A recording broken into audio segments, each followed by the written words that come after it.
Hello, Espresso Talk Today thinkers. It's Robin here. Welcome to the show. For today's show, this is actually a very special episode.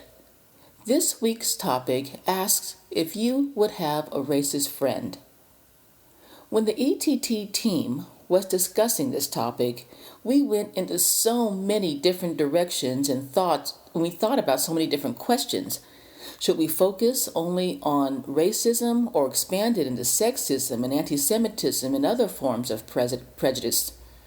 Should we bring in our personal experiences? And if so, how much personal information were we comfortable with discussing? Should we take a really hard line on racist views? Should we be intolerant of all intolerance? Then we discussed who would be most interesting and effective in discussing these issues. That's when I decided to take the rare move of withdrawing from the discussion. That's right, I'm not going to be in this week's Uncommon Conversation. Why not? Great question, and I'm happy to answer. While many Black people share similar experiences, there really is a generational difference and approach that we wanted to highlight. Hans and Ben hail from the same generation, and while listening to them discuss their experiences and thoughts while preparing the show, they exhibited a shared yet different moral and ethical viewpoint and approach to dealing with racist friends. Personally, I really appreciated their frank and open discussion, and I think that you will too. This topic is so important right now. In this very polarized time, we're taking sides on every issue, and every single issue disagreement can lead to ending friendships, avoiding colleagues, and even dividing families. All of this in a country that is more divided than I have ever witnessed. Of course, some things are intolerable, like racism. But are we turning into an us versus them culture? Should we take the position that you're either with me or against me? Or can we turn these situations into learning opportunities? Perhaps we can think of them as teachable moments. Times when we can really listen to each other, teach each other, really listen and teach each other, and learn from each other. I might be completely wrong here. Some people will never change, or it'll take much more time for them to change. Or will they ever change? Will we? So, this might seem like a shallow and superficial topic, but I promise you that it is anything but that. It cuts right to the root of how people of different races and ethnicities and religions, genders, economic backgrounds, and viewpoints will interact and ultimately live with each other. Or are we going to divide the world into us versus them? Are we going to other everyone who's different in whatever way from us? We all have had racist friends, homophobic friends, sexist friends, friends whose views are intolerant or offensive to us in some way. So what do you do? I don't know. Perhaps you don't know either. At Espresso Talk today, we don't have these answers. We want to present the questions and suggest ways to approach discovering the answers. That's exactly why we're doing this show. And Hans and Ben handle it with wisdom, openness, and insight. So let's get started. To you now, Hans.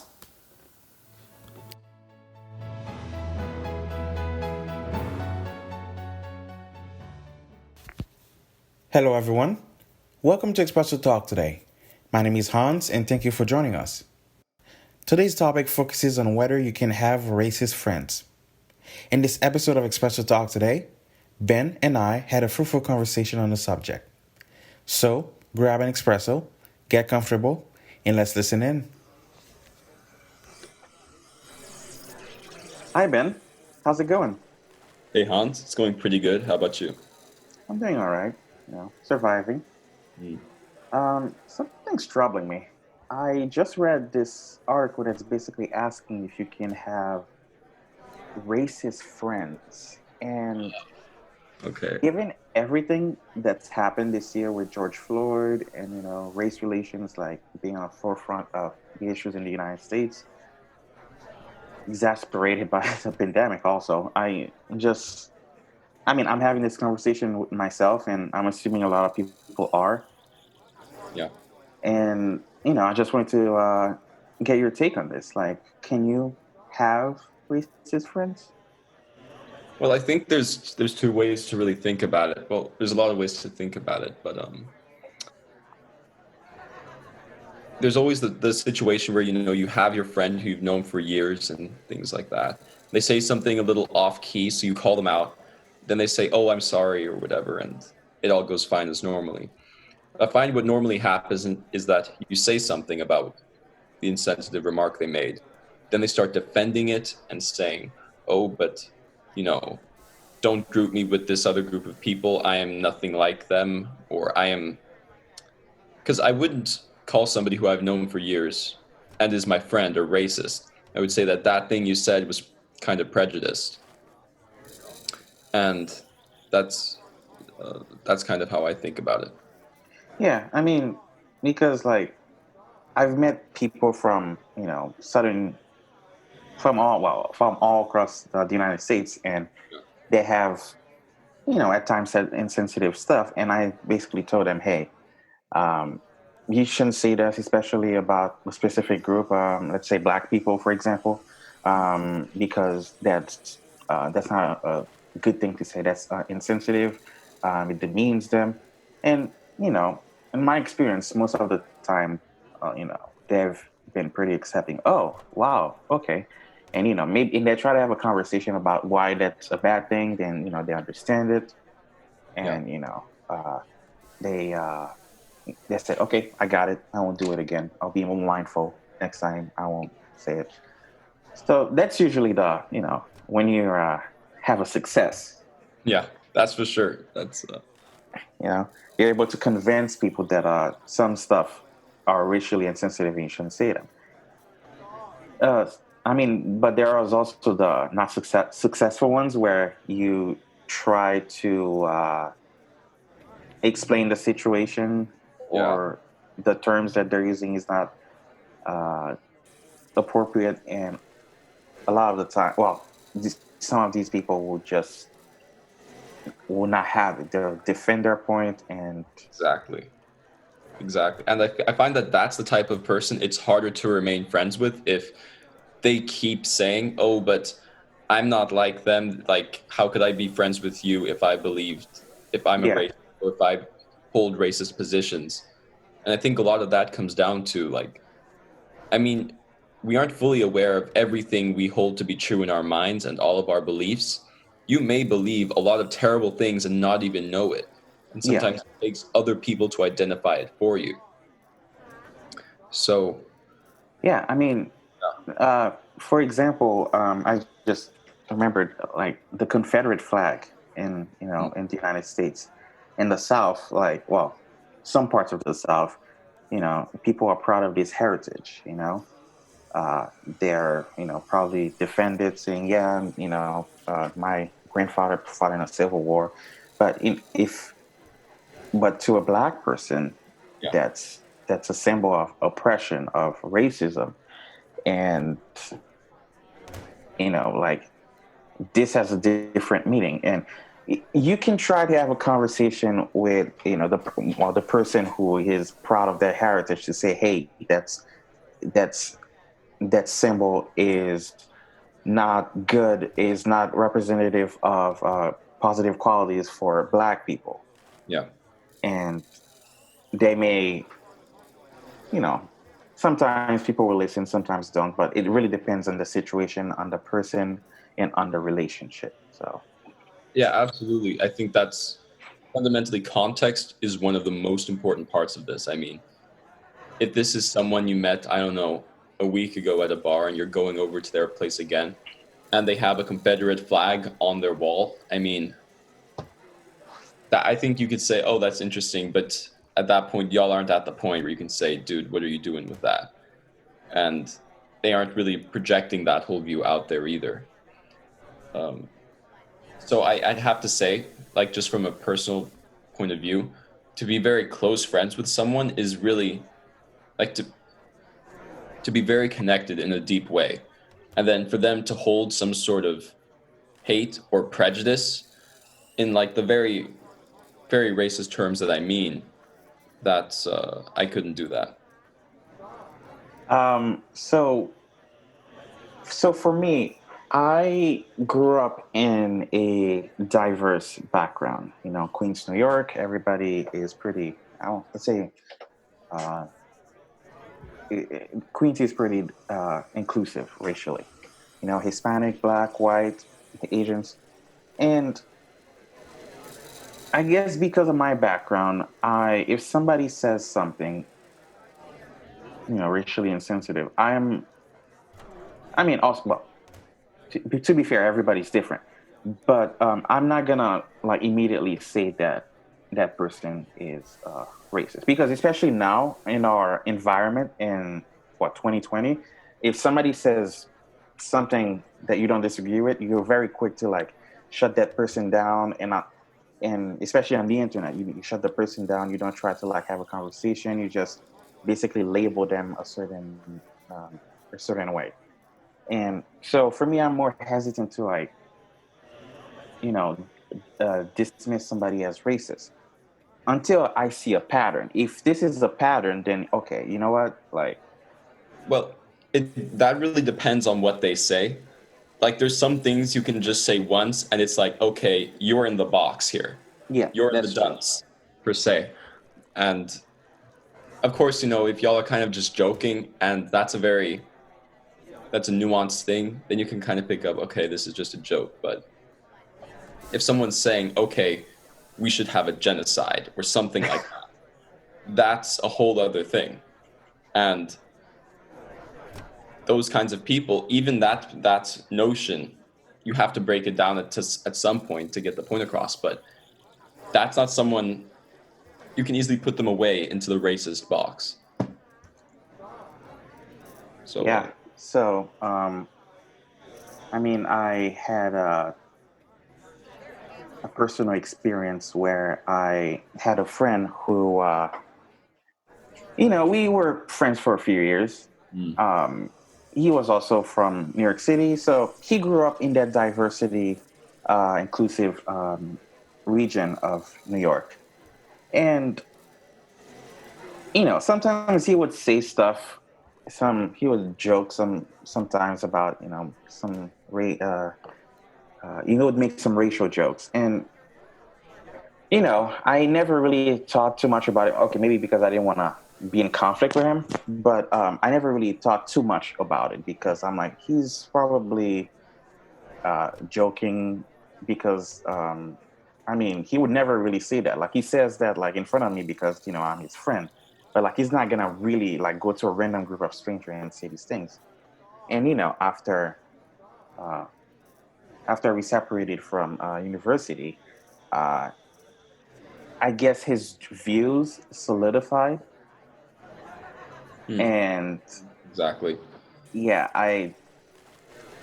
I guess my eyes were open for the first time, and I basically saw that, oh my God, he was really like that.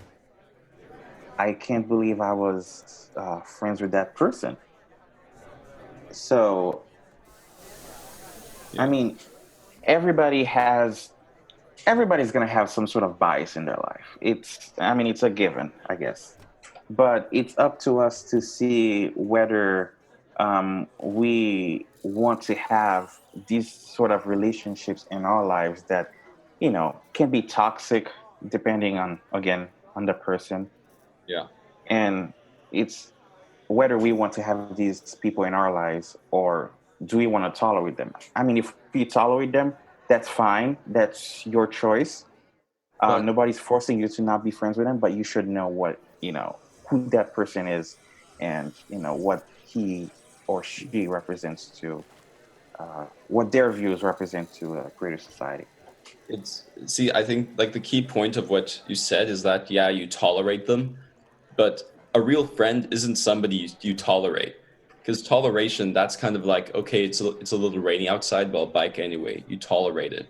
A friend is someone like that's where you're biking to. You know what I mean? It's like that's your active thing. That's what you want to do. And I think, in high school, I experienced the same thing, and it was quite very homogenous, well, racially homogenous school. And yeah, so in high school, also when people would say, slightly more racially charged things, and it's like you're the only person with a degree of melanin in your skin out of like these thousands of kids there, and you say that, like, you don't know the type of like the backlash that could have. And I mean, yeah, that's just a natural part, I think, for a lot of people of color going to schools that are like international schools or private schools, things like that. Did you say high school? It was high school, yeah. Oh my God. Yeah, I understand the conflict there, especially since high school is such a weird time where you're trying to be accepted by everybody, Yeah. and they may say racist things that make you uncomfortable, but do you really? I mean, in a perfect world, you should, but like, if you try to like call them out on it, if you try to like have a conflicting views with them, you might become isolated. And for a teenager, that's a whole other Yeah. And but what gets interesting about this part is that the closer you are with somebody, I feel like the more intense you can debate about these types of things.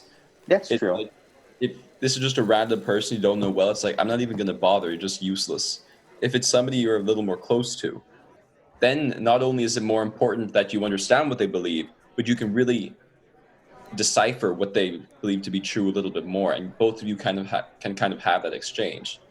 Now that of course depends. I mean, this isn't for somebody who's saying completely outlandish things. It's maybe for somebody who believes I don't know that um, I'm not going to say that, but something else. Yeah, I get your point. And I mean, and I guess it goes back to the central question that I asked, like, can you have racist friends? Because you may be close with somebody, and you know let's say like some time has passed and you become like best friends with this person. Yeah, Then at some point you realize, oh shoot, wow, what he's saying uh it ain't right. yeah, it's not right. So what should I do about this, especially about somebody you grew to care about? Like, and as you grow older, like, you know quality of friends becomes more important than quantity of friends. So like, do I really want to like, well, first of all, if that person, that's my personal opinion, if that person is not willing to like adapt his views or understand where you're coming from, then probably shouldn't be a friend. But yeah, you need to have to be able to like debate, especially those close friends, to be able to debate with them and see um, how they really feel about those issues, and if they're capable of adapting and changing and understanding that belief that they have is wrong and is harmful to others. Yeah, yeah, So that's 100% right. And it's also, I think we can make another delineation here. So there's I firmly believe that there are very few people who actually think that um, other groups of people are worth less as human beings than others. Maybe I'm an optimist in that sense, but that's something I believe. But a lot of people do tend to hold other views about political systems, which tend to disadvantage certain groups of people. And then by doing that, they unknowingly support those other people. And then when you confront those types of arguments, that's when things get a little bit more dicey. impartial. Sorry? I said dicey. Dicey. Oh, man, I was going the other direction. I thought that's when things get more because it's not as personal. It's not like you are worth less. It's like I believe this about our economic system or justice system.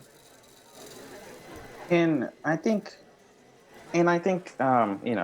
one thing we always need to remember is that we need to have like we have to need to have diversity in our lives. We nobody's perfect. Everybody's going to have their own views, but Yeah. you should also surround yourself with people that you think are good people.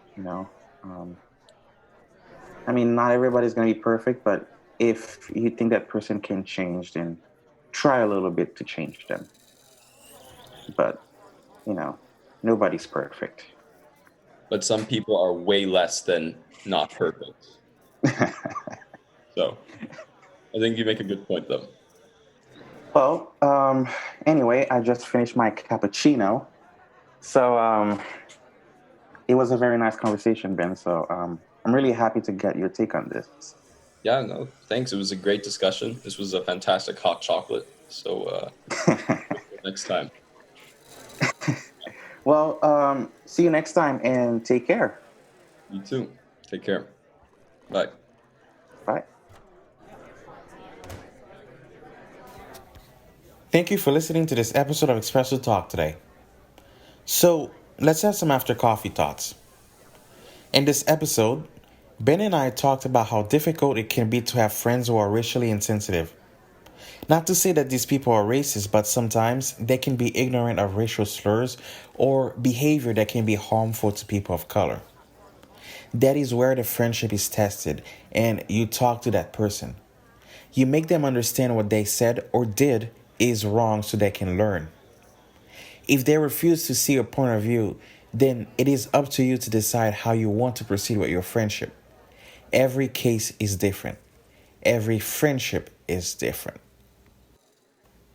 Now, we have some questions for our audience. Have you ever had a racially insensitive friend? Tell us your story.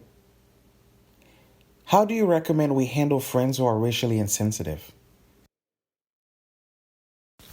There is so much more to discuss, so please don't leave us now. We really want you to join this conversation. We are inviting you right now to join us on Facebook at the Espresso Talk Today Forum or on Twitter at Espresso Talk Today. You can also visit our Espresso Talk Today YouTube channel to watch short educational videos. We are anxiously awaiting your thoughts and opinions. After all, this is the place for thinkers. Well, that's all for this week. Be sure to join us again next week for another uncommon conversation that is full of information, inspiration, and passion. You do not want to miss it. You can listen to our episodes on our website, expressotalktoday.com, or on Spotify, iTunes, Stitcher Radio, or wherever you listen to your podcast.